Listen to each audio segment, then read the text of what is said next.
The United States is performing a regime change and just blatant terrorism in Venezuela at this very moment. So during the night of the 3rd of January, the United States government launched a bombing campaign on Venezuela's capital, Caracas, and other surrounding regions, with the civilian death toll still being assessed. A few hours later, the US military abducted Venezuela's president Nicolas Maduro in his sleep, with his wife transporting him to the US to face trial. Mind you, trial for a crime that has not been linked to him in any way. And in the most recent news, Trump now claims that they will take over Venezuela until a more peaceful transition can take place. As if we needed any more proof that the international judicial order is falling apart right in front of our eyes, this right here might have just put the last nail in the coffin. What has happened that night is a clear display of colonial annexation not seen so blatantly since the 19th century. An illegal invasion, kidnapping, and what can only be described as terrorism on civilian population. How could this be perceived as anything else than colonialism reincarnated? A plain violation of international law, built on a faulty propaganda foundation of invented narco-trafficking and hypocritical finger-pointing of dictatorship. But those with at least a few connecting brain cells should know that this is simply a land and resource grab. Whatever accusations you throw towards Maduro's way, even if some of them are totally legitimate, cannot take away from the fact that this is all manufacturing your consent for something as immoral as stealing another nation's resources. But the act is quickly dropping, and both Trump and Venezuela's opposition/CIA puppet leader Maria Machada have both made it very clear what this is all about. Remember, they took all of our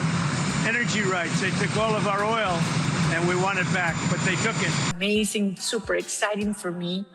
We will open Venezuela for foreign investment. I am talking about a $1.7 trillion opportunity.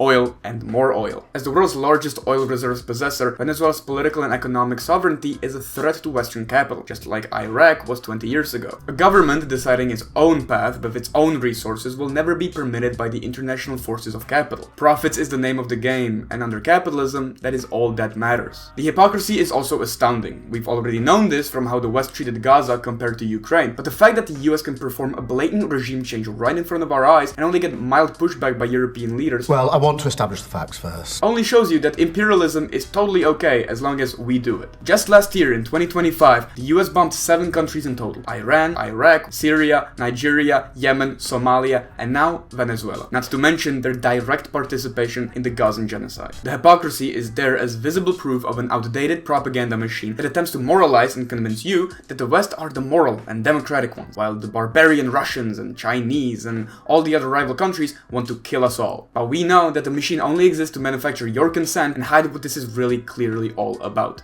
Money. More specifically, monopoly finance capital competing for land and resources with other monopoly firms on a global scale. It's like the game of Monopoly, only the board is the whole world and you get to murder millions of innocent people just to build yourself the green hotel on top of the third world. But don't get this wrong, this is not the individual maliciousness of a singular person. This is a systemic feature of monopoly capitalism, where private interests use the state to expand their share of the market, often done by force. Doesn't matter if it's the US or Russia, a capitalist country always ends up using such tactics. The US alone has done this countless of times, predominantly in Latin America, which it considers its own backyard. In 1954, the US overthrown a democratically elected leader of Guatemala, Jacobo Arbenz, due to land reform which the Chiquita Fruit Company did not like. Same thing happened in Chile in 1973 against democratically elected leader Salvador Allende, the democratically elected socialist who wanted to redistribute the land to its own population and not to a private company. What replaced both Arbenz in Guatemala and Allende in Chile was a brutal right-wing dictator imposed by Western powers. The capitalist West has never cared about democracy. What they want is a favorable puppet who will run the country like a business. Every time we see that the real leaders of the world are the capitalists and the corporations. The situation in Venezuela is still actively developing, so we will keep you updated. In this moment, the US still does not have control over Venezuela. The country's military is fully mobilized for defense, and while the nation's president has been deposed, governors from all across the country seem to be united and ready to defend their homeland. To finish, I will quote the words of Hugo Chavez that need to be repeated once more.